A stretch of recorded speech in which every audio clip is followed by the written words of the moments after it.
Ndagusuhuje kandi nkwaye ikaze wowe ukunda ibiganiro byacu tukugezaho umunsi ku munsi. Niba utarakora subscribe ndagushishikariza kuyikora kugira ngo ibiganiro dukora bijye bikugereraho ku gihe. Muri iki kiganiro cyacu tugiye kukugezaho urutonde rw'abanyamakuru 5 babajije ibibazo nyakubahwa Perezida wa Repubulika Paul Kagame. Abandi banyamakuru bari batinye kubamubaza. Ku mwanya wa mbere w'abanyamakuru babajije Perezida wa Repubulika y'u Rwanda nyakubahwa Paul Kagame ikibazo abandi banyamakuru bari batinye kumubaza, turahasanga umunyamakuru witwa Kakoza Nkoreza Charles.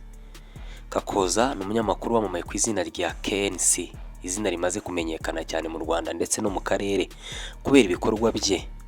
KNC yamamaye nk'umunyamuziki, umukinnyi w'ikinamico ndetse n'umunyamakuru wikorera ufite radio na televiziyo ye byite bizwi nka Radio 1 na TV 1 bikorera i Kigali mu murenge wa Kacyiru. Akagira kandi ikipe y'umupira w'amaguru izwi nka Gasogi FC. Uyu ni umwe mu babajije Perezida ikibazo abandi banyamakuru batinye kumubaza. Umva uko ikibazo kigira ndetse n'igisubizo Perezida yamuhaye. Murakoze nyakubahwa Perezida wa Repubulika. Nitwa KNC, abandi umunyamakuru wa TV na Radio 1. Ikibazo cyanjye kiragaruka muri Kongo ko ni twese turahangayitse nk'abanyarwanda. Umugaba mukuru wungirije w'ingabo za Kongo General Chiwewe Aprito Chiko yitangarije yuko amaze iminsi azenguruka mu bihugu bya SADC kugira ngo intambara y'u Rwanda bayitsinde. Kandi wumvise n'amagambo amaze iminsi avuga y'abari Perezida nubwo babifashe nk'aho ari imikino, yivugiye ku giti cye yuko ari wowe kibazo cy'umutekano muri Afurika. Wareba ibyo abandi bose babajije nkabona yuko tuyifata nk'aho ari ugukina, ariko wenda bikaba ari na seriye. Ese twaba twitegura yuko tujya guterwa na Kongo kuko banavuze ko bashaka kutwanexa tukaba intara ya 8. Murakoze mwadusuza kuri ibyo mukaduhumuriza cyangwa se mukaduteguza tukitegura. Reka mpere kubahumuriza nicyo kiri important, nicyo cyangombwa, nicyo gikuru. Ibyo ubwabyo ntaho mbona bishingiye, ntaho mbona byashoboka. So nushaka uryame usinzire wicuye wiyongere, ibyo ntabwo ari ikibazo. Ibyo umuntu umwe yaba yaravuze muri Kongo, ibyo afite uburenganzira bwo kuvuga ibyo ashaka kuvuga. Ntabwo bivugwa byose biba ari ukuri, cyane cyane iyo bivugwa kuri iki kibazo cya Kongo bikivugwa n'abanyekongo bo muri leta. Ariko icyo nzi ni uko SADC ishobora gushaka gufasha ahubwo nayo mu gukemura ikibazo cya Kongo. Ntabwo nibwira rero ko gushaka gukemura ikibazo cya Kongo, nubwo abenshi bashobora kugikiyemo bashaka kugikemura bakagikemura nabi cyangwa bakaba bagira ibyo bakora bizana intambwe guterwa mu gukemura ikibazo. Ntabwo nibwira ko bizagana mu kugirira nabi u Rwanda bafashije Kongo. Ntabwo mbibona, mu kubona kwanjye ntabwo mbibona. Ariko icyo nakubwira ni uko nka bya bindi iyo udashaka intambara urayitegura. Iyo ushaka amahoro witegura intambara. Rero ubwo twe dushaka amahoro, ibyo kwitegura twiteguye kera. Ku mwanya wa kabiri w'abanyamakuru babajije Perezida wa Repubulika y'u Rwanda Paul Kagame ibibazo abandi banyamakuru bari batinye kumubaza, turahasanga Mutesi Scovia. Mutesi Scovia wavukiye mu burasirazuba bw'u Rwanda ahagana mu 1986, ni umwe mu banyamakuru babajije Perezida wa Repubulika Paul Kagame ikibazo.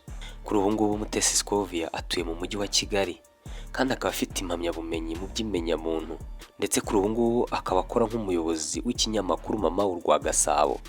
Mu biganiro bye ndetse no mu itangazamakuru rye ahanini yibanda mu guharanira uburenganzira bwa muntu ndetse no kudaha imbere ruswa n'akarengane. Ni umunyamakuru umenyerewe cyane cyane mu nkuru zijyanye n'ibya politike. Iki ni ikibazo yabajije Perezida wa Repubulika ndetse n'igisubizo bamuhaye. Nyakubahwa Perezida wa Repubulika, ndimo ngana ku musozo w'umwanya bari bampaye muri uyu mwuga w'itangazamakuru dukora tuvuga ku bibazo bihari ndetse n'abaturage, ariko natwe nk'abanyamakuru ndetse n'umwuga wacu ufite ibibazo. Uyu munsi ngira ngo mwese muri hano hari amazina y'abanyamakuru mutakibona mutakibuka kubera ko bahoze bakora uyu mwuga w'itangazamakuru ariko bawuzemo icyo mu kinyarwanda twita maramuko n'ibyabatunga barawusezera. Bamwe muri bo bicaye aha ngaho uyu munsi barakora indi mirimo. Ngira ngo na Maurice nuko mwamuhaye akazi yari hafi kugenda, yari hafi kuducika atakibona ayo mafaranga. Dufite rero dufite izo mbogamizi, ariko nimvuga ibyo mwumve ko tunashimira bimwe mu bigerwaho. Ngira ngo twe na RURA ndetse na RGB nk'urwego rw'abanyamakuru RMC hari ibyo tumaze kugeraho, kandi muri iyi minsi twumva dukurikije amakuru baduhaye tugiye koroherwa. Ariko dufite n'ikindi kijyanye n'amikoro. Nyakubahwa Perezida wa Repubulika, mu by'ukuri nimvuga ngo ngize Imana, njya nibuka kera turi muri Petit Stade wigeze uvuga ngo abajene cyangwa urubyiruko baharanire kujya kuri high table, ariko uwo munsi wabivuze mu Gifaransa uvuga table d'honneur. Nyakubahwa mu ndeba ubu nararwanye kugira ngo mbe nicaye aha pe.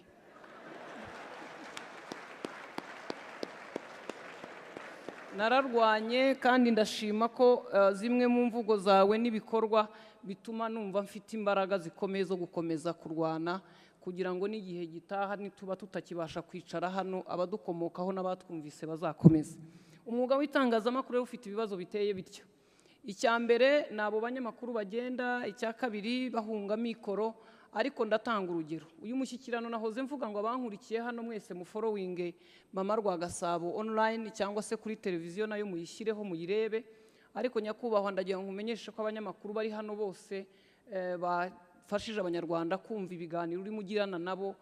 Nituva hano tuzishyura abakozi bacu aho dukorera, internet itatworoheye inahenze, amafaranga akomoka mu ruganda rukora amazi niho tuzakura ayo mafaranga. Kandi twiriwe mu kazi hano twakoze, ngira ngo niba mubireba hari za kamera nyinshi, hari abafite amakaramu, amakayi, twakoze ibintu byose. Dusanga rero niba bikunda ubuyobozi bwazareba imwe mu mirimo dukorana na leta cyangwa dufasha leta ko yagira igiciro igenera itangazamakuru, kuko natwe turi abafatanyabikorwa ba leta ariko tudakwiye gukora tutunguka, kugira ngo tuzaramire muri iki gihugu Imana yaduhaye kandi ntawe tugisiganya, tugomba kucyubaka.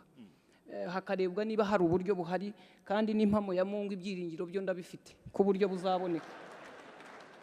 Ngira ngo nganye ku musozo rero ndashima ko mwampaye uyu mwanya. Nicyo mvuga hari byinshi twashobora gukora, kandi ndakwizeza ko abanyamakuru tuzakomeza kuvuga iki gihugu, imibereho yacu tudashinze. Nk'ubu ngewe hari ibintu narambiwe kubona inkuru irimo kubera ku mupaka waho nshobora kugenda n'imodoka amasaha 3 nkaza kwicara muri televiziyo nkatangira nta makuru dukesha Al-Jazeera aravuga ko ku mupaka hari umuntu watambukaga agwa mu muringoti, ariko mu by'ukuri nabuze iki kimbuza kujyayo. Ngewe rero nzajya njyayo kugeza igihe nzumva ntabasha kugerayo. Ndabashimiye. Ku mwanya wa gatatu w'abanyamakuru babajije Perezida wa Repubulika Paul Kagame ibibazo abandi banyamakuru bari batinye kumubaza, turahasanga Mutuyeyezu Oswald. Mutuyeyezu Oswald ni umunyamakuru ubimazemo igihe, aho akora ikiganiro Zinduka kuri Radio and TV 10 buri munsi. Yabajije nyakubahwa Perezida wa Repubulika ikibazo cy'insengero zafunzwe ahagana mu mwaka wa 2024. Umva ikibazo yamubajije ndetse n'igisubizo yamuhaye. Raporo yasohotse ivuga ko mu mwaka umwe 2024-2025 abantu basabye akazi bari 1,100,000 birenga. Akazi gahabwa abantu 3,000 gusa, 3,000 kuri 1,100,000. Bitatu bigomba kuba ariko byaragiye mu kampani imwe cyangwa ebyiri. Ntabwo nibera ko birakireka.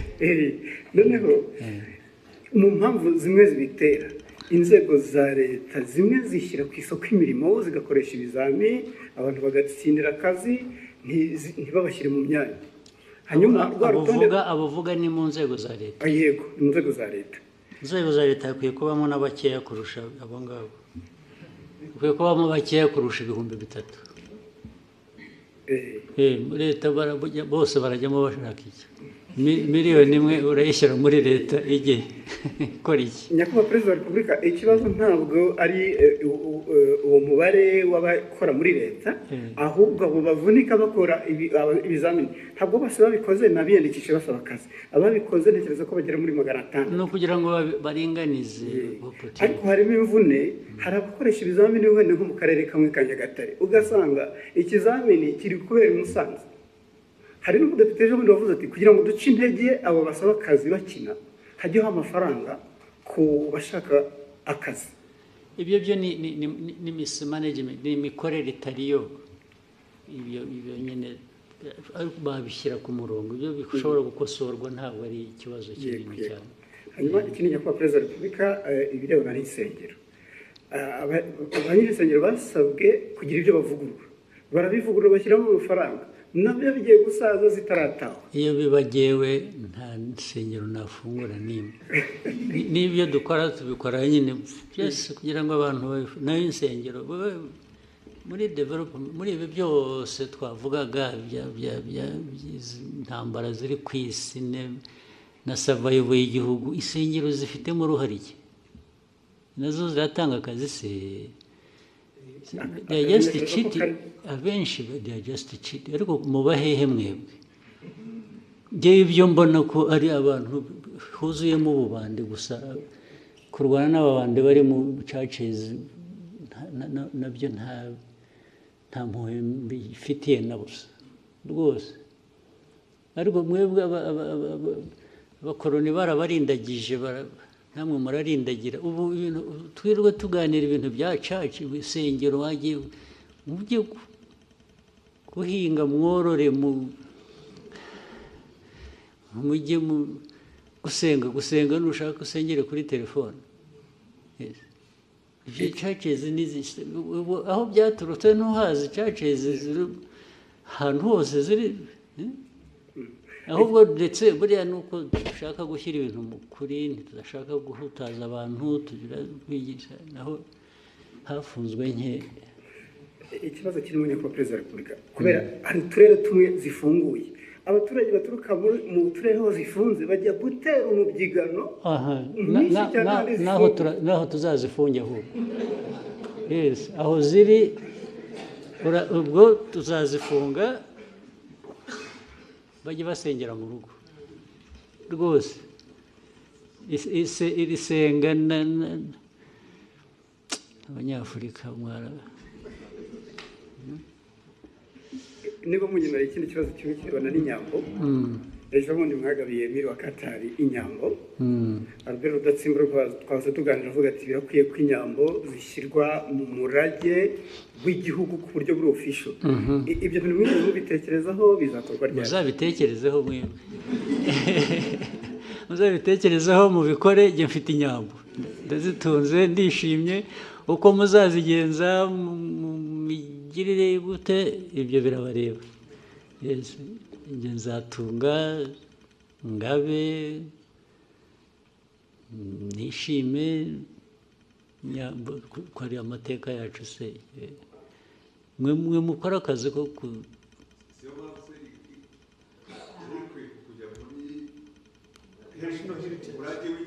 ibyo birabareba, muzabishyiremo.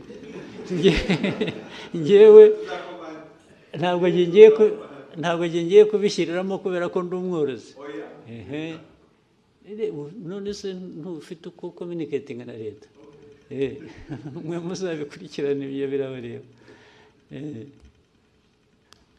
Ku mwanya wa 4 w'abanyamakuru babajije Perezida wa Repubulika ikibazo abandi banyamakuru batinye kumubaza, turahasanga Sam Karenzi ni umunyamakuru w'umunyarwanda wavukiye Nyamata mu ntara y'Iburasirazuba, nawe wize itangazamakuru kandi akaba anarikora kinyamwuga.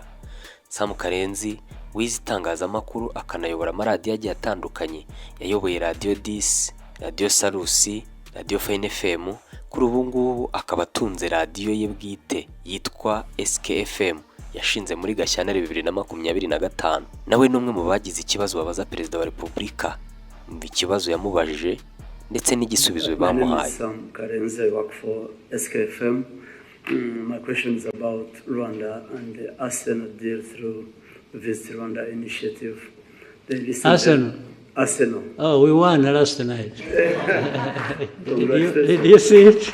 I'm also an Arsenal diehard fan. Good. So, what is the problem?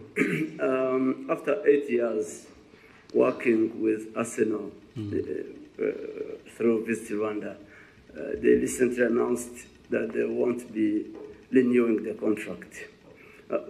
Your sense, what's the reason behind the decision of not renewing?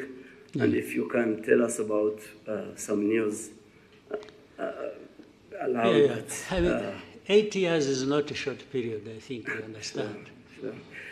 I mean the news around that the decision is this one, I got your point. A result of pressure from European countries but we still have.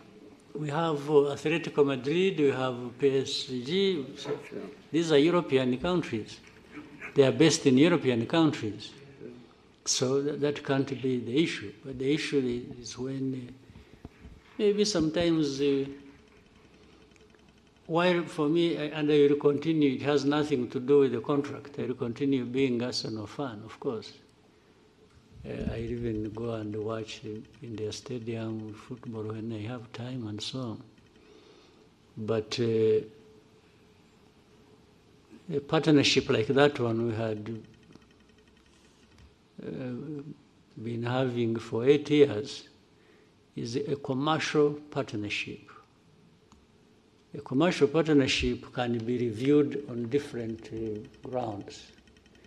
Either party may say, I'm not, because it has to be, it was being negotiated every year. It has to be negotiated every season. I mean, not every year. We agree, let's say we negotiate it like today. Maybe it goes 2 years or 3 years. Then you have another one, whatever period people have agreed. It could be renewal every year. It could be renewal every 2 years or 3. So the reason for renewal is to look at whether new conditions demand different things from either party. I say, no, from my experience for the last contract, we didn't get so much in this area and we can't be paying for it so much. And the other side could say the same. Can we adjust it like that? So in fact, particularly this one, there was a negotiation that went on. There are adjustments to be made in the contract. And our people and theirs disagreed on a particular thing and said, no, we can't have this instead of this, or which you have been having, or which you were demanding to have. And reached a point where they said, okay, instead of disagreeing too much, you may find another partner who will satisfy you if you don't want to listen to our demands. This is really what happened. I know why maybe the politics you are referring to. So you remember again. I think you should learn many things from what we go through. You remember, even now I don't think they have stopped. You remember DRC went to UK and was repeatedly there complaining about our partnership with Arsenal. And saying, no, you can't do that with the country that is, all kinds of things, telling them stories that they went there from the beginning of this conflict. They repeatedly made it an issue. Actually, they also went to PSG. It's not just... so it didn't work. People explained and we continued the partnership. And it was during that time that we even had more partners. You remember Atletico Madrid came later.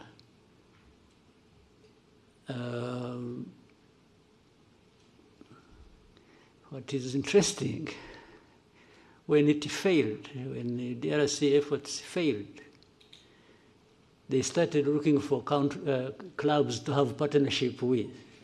So, yes, that's exactly what happened. If you saw, I think I saw a game yesterday or the other with the Monaco. Somewhere on the sleeve they have D something. Yes.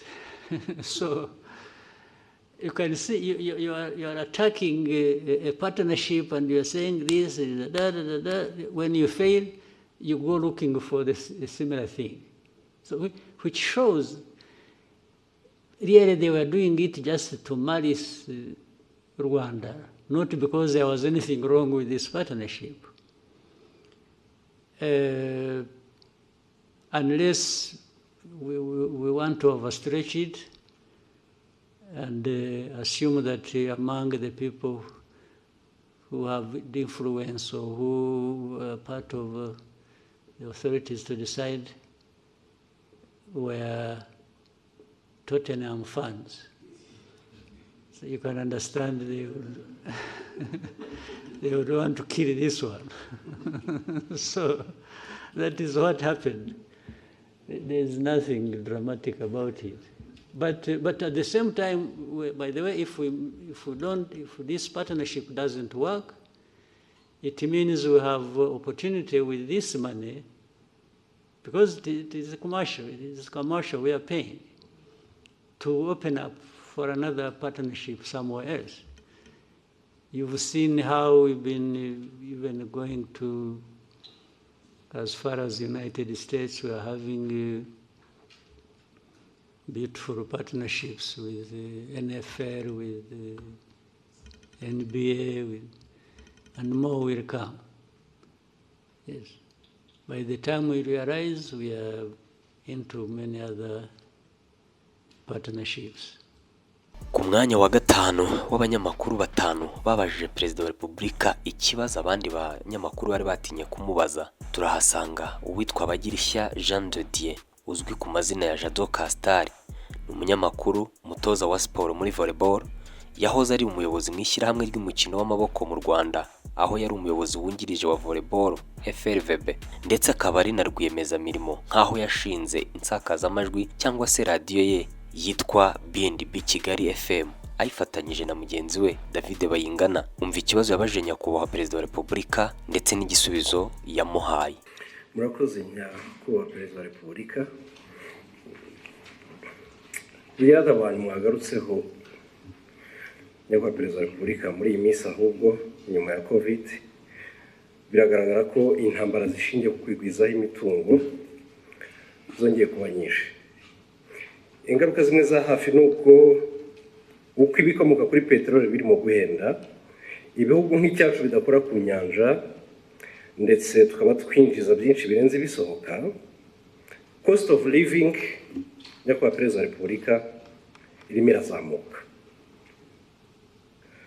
Nkaba mvuga nti ko bigaragara ko ibyinjira mu gihugu birimo bihagera bihenze, ibikomoka kuri peteroli bigahenda, mu kubigura umunyarwanda ku isoko ibiciro bikaba bitoroshye, ingamba nzibacyuho za leta y'u Rwanda zo mu gihe gito cyangwa se ku buryo burambye zaba ari izihe nyakubahwa Perezida wa Repubulika?